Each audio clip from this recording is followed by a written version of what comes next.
ওই দিন ছিল আমার হলুদ সন্ধ্যা।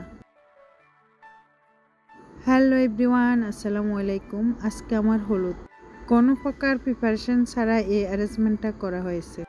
আমার ওই দিনের পুরো লুকটাই ছিল কাঁচা ফুল দিয়ে, আর হলুদটা ঘরোয়াভাবে বাড়ির উঠানে করা হয়েছে।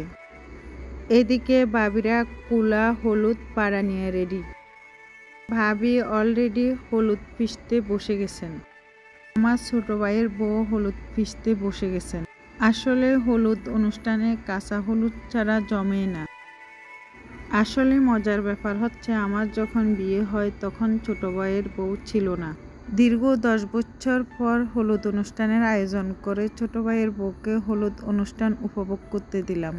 হলুদের ডালা নিয়ে দুই জা চলে আসছেন হলুদ ছোঁয়াতে। অবশেষে আমিও এন্ট্রি নিয়ে ফেললাম আপনাদের ভাইয়াকে ছাড়া। পুরো হলুদ অনুষ্ঠান জুড়ে আপনাদের ভাইয়াকে মিস করছি, ব্যস্ত থাকায় সে আসতে পারে নাই। এদিকে আমাকে হলুদ সাজে দেখে আমার ছেলেরা এমন রিয়াকশন দিল যে আমার হাসিই থামছে না। ছেলেদের লাজুক লাজুক চাহনিতে আমি নিজে নার্ভাস হয়ে যাচ্ছি। আসলে আমি আগে থেকে রেডি। দুই জা মিলে চলে আসছেন ঢং করতে। দুই জা মিলে আমাকে হলুদ লাগাচ্ছেন, তারা অনেক বেশি হাসাহাসি করতেছেন।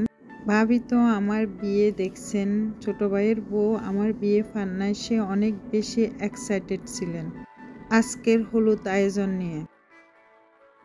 আমাকে হলুদ ছোঁয়াতে চলে আসছেন আমার দুই লাজুক রাজপুত্র। তারা মাকে হলুদ ছোঁয়াতে এসে লজ্জায় শেষ। ছোট বাবু লজ্জা কেটে উঠতে পারলেও বড় বাবু কিন্তু পারে নাই।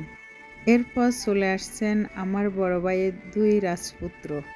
আমার বিয়ের সময় ছিল বড় রাজপুত্র ছোট, এখন অনেক বড় হয়ে গেছে মাশাআল্লাহ। আপনারা সবাই দোয়া করবেন। তারা এসবে অভ্যস্ত না, লজ্জায় লজ্জায় হলুদ ছোঁয়াচ্ছেন।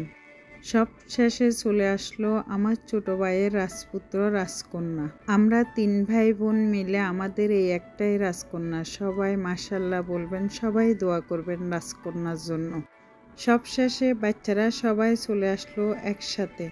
আসলে বলতে গেলে আমারও দীর্ঘদিনের ইচ্ছা ছিল এরকম খোলা আকাশের নিচে হলুদ অ্যারেঞ্জ করা। আলহামদুলিল্লাহ, অবশেষে আমার ইচ্ছা পূর্ণ হলো। বিয়ের ভিডিও আসবে, অপেক্ষায় থাকুন সবাই। আল্লাহ হাফেজ, আসসালামু আলাইকুম।